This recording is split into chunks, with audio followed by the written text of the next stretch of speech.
Hi students, today we'll be covering on chapter 7, which is the model of metal, the particular state nature of metal. Okay, so let's start. So in this chapter, right, there are mainly 6 learning objectives. First one will be to describe matter as made up of small particles, which are always in constant and random motion.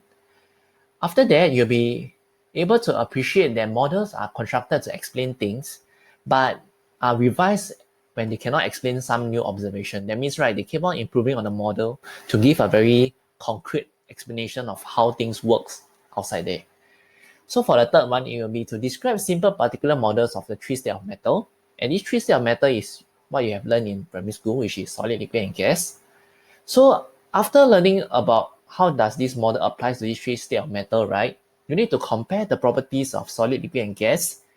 For example, that in terms of their volume, shape, density, and compressibility. And how are you going to explain it, right? You need to use the arrangement and movement of this particle, right, to explain such property.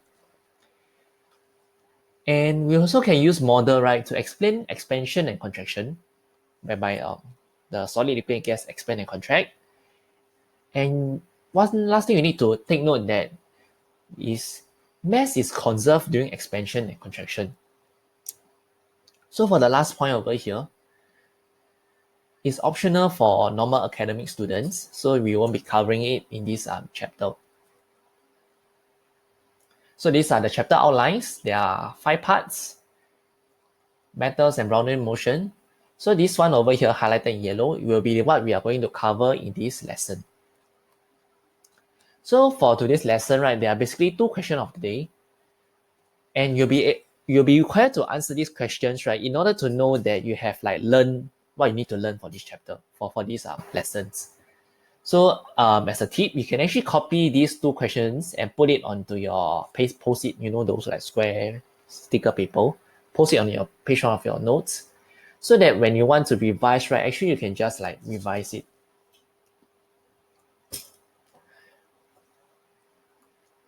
Okay, so let me show you some video about some dust particle under sunlight. So what do I mean? Let's see.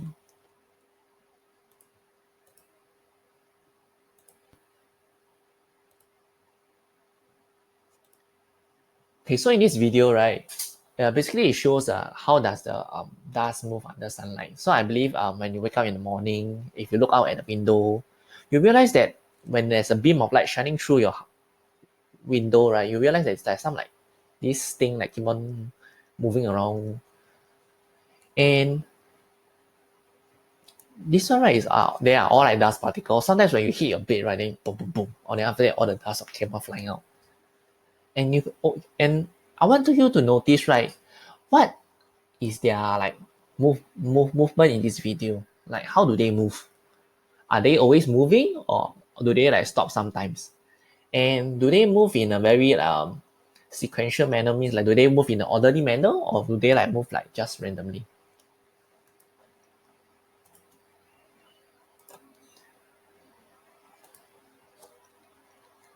Okay, so as you can see, right, all those dust particles, right, they actually keep on moving, they don't stop. And they move in a very random order. Means, right, they anyhow move. You cannot predict which dust particle will move in the next seconds.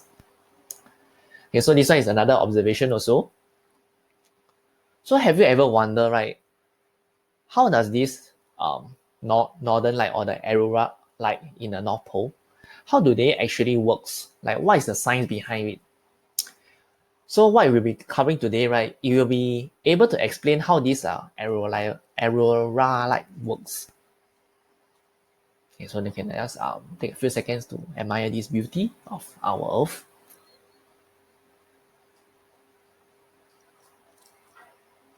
So how do they actually work, the dust particles, the aurora lights? What are the science behind it? So this is what we're going to investigate and explore today. Okay, so first thing first, we need to understand that all metals are made up of small and discrete particles. So you can copy this actually on the page 2 of your notes. Not page 1, page 2 of your notes. So please copy on page 2 of your notes.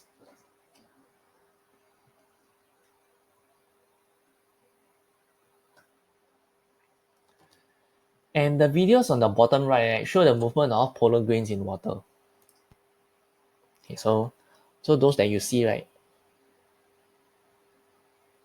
those things that you can see like very showing like giving off light, right, they're actually the polar grains because they are being reflected. The lights are being reflected or being bounced off them. That's why you can see the thing. And this is like under a microscope, I suppose. Okay, so you can see, right, these particles, right, are always in constant and random motion. So what is causing these particles to like move in this manner? So this is what we're going to explain next.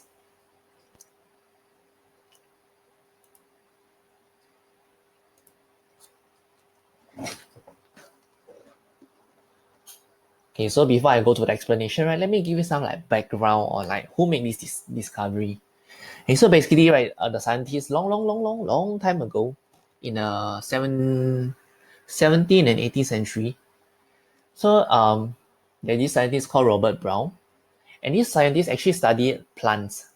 So during his scientific research, right, he observed a pollen grain, right, that's suspended in water. Means, right, this pollen grain like floats on water. Oh, not floats in water. It's like it's inside the water, like moving around. And he noticed that this pollen grain, right, move on its own. Then he'll be like, why did this like pollen grain move on its own? So he want to like find out why. Why did it move? So on a separate occasions, right, he also observed like similar motion with dust particles.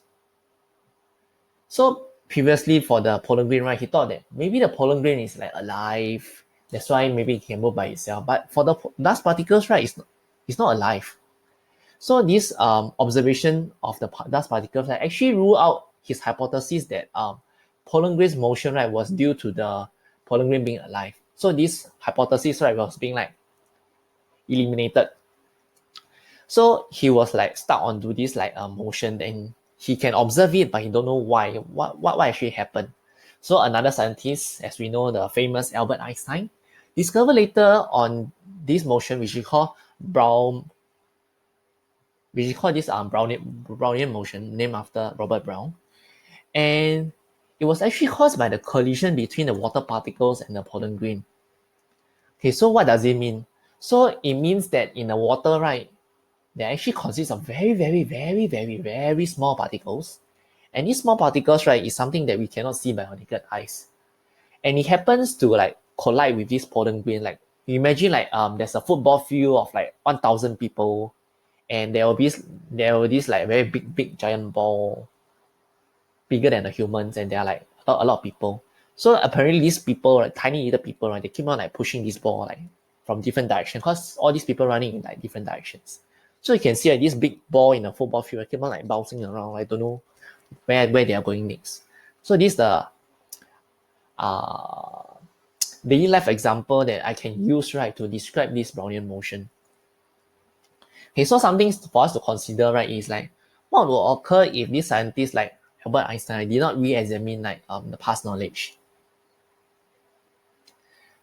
And why is it important for young scientists like you to possess the same spirit of inquiry as Robert Brown and Albert Einstein? Okay, so for the first question, right, so what will happen, right, is that if he don't re-examine like past knowledge, right, then he has to like restart from scratch again.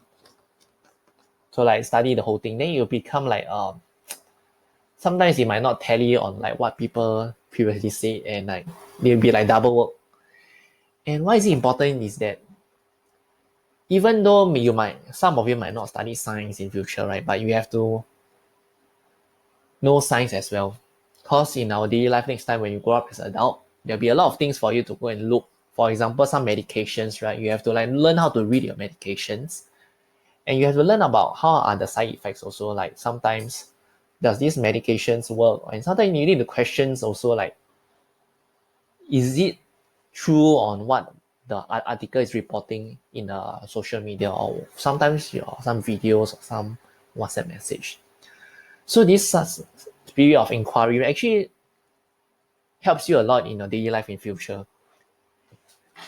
No matter what you're doing, because you have to like keep on questioning on like the things that you receive and whether they are true or not. so that you won't get scared.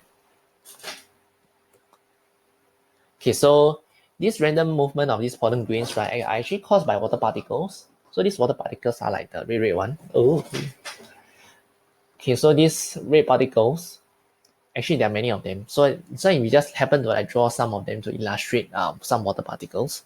And this big blue one is the pollen grain, because pollen grain is like bigger than water particle. So these red particles keep on bouncing off or colliding with these like blue particles. That's why these blue particles keep on moving randomly. Okay, so air, like all others metal, is also made up of tiny particles that are constantly moving in a random metal.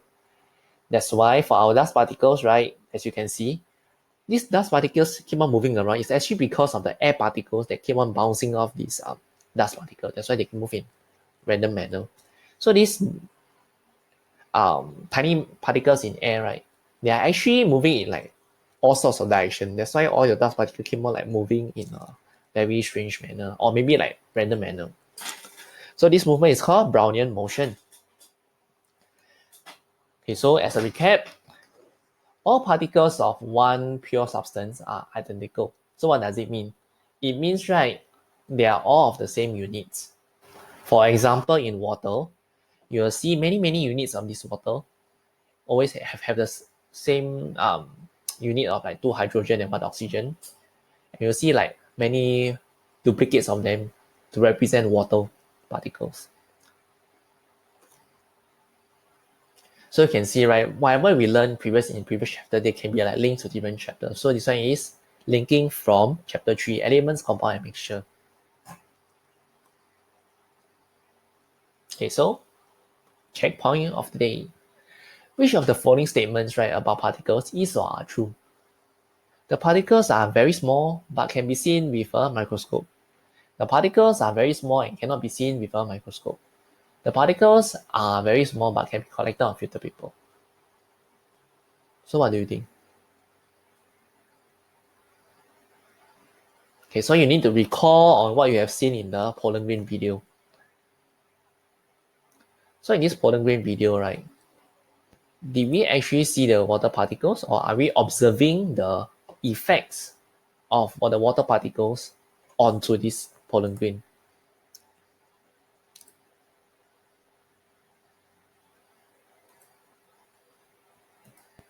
Okay, so we are observing pollen grains. Do we see any water particles? Don't have, right? Okay, so what is the answer? I'll let you think about it.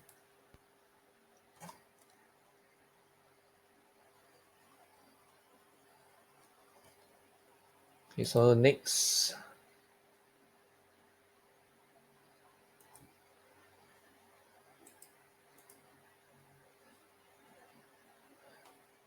So, question 2. Which of the particles, right, are always moving in a random direction?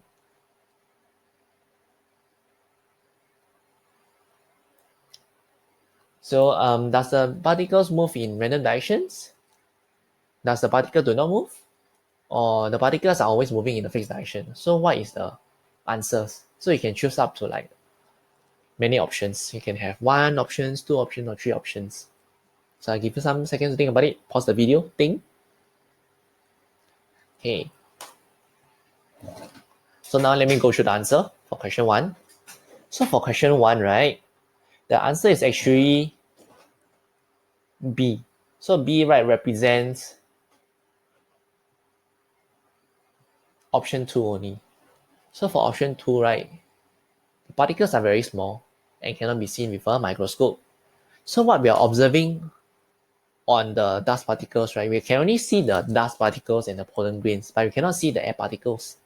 So this means, right, the particles are very small, and the dust particles are moving is because of these tiny little particles that keep on knocking onto these dust particles. So we are observing the effects of the knocking action. That's why that's why the air particles cannot be seen, and they are very small. For the next one, the answer is 1 only. Because, as I mentioned, the particles are always moving in a random direction. So the keyword is always moving and randomly. So for 2 is out because we can see that the particles do not stop moving, they keep on moving. And the last one is out also because they say that they move in a fixed direction, but it's not true. They are always moving in random directions. So let's answer our 2 questions of the day today. So what is matter made up of? They're made up of tiny particles. And how does the small particles in matter move?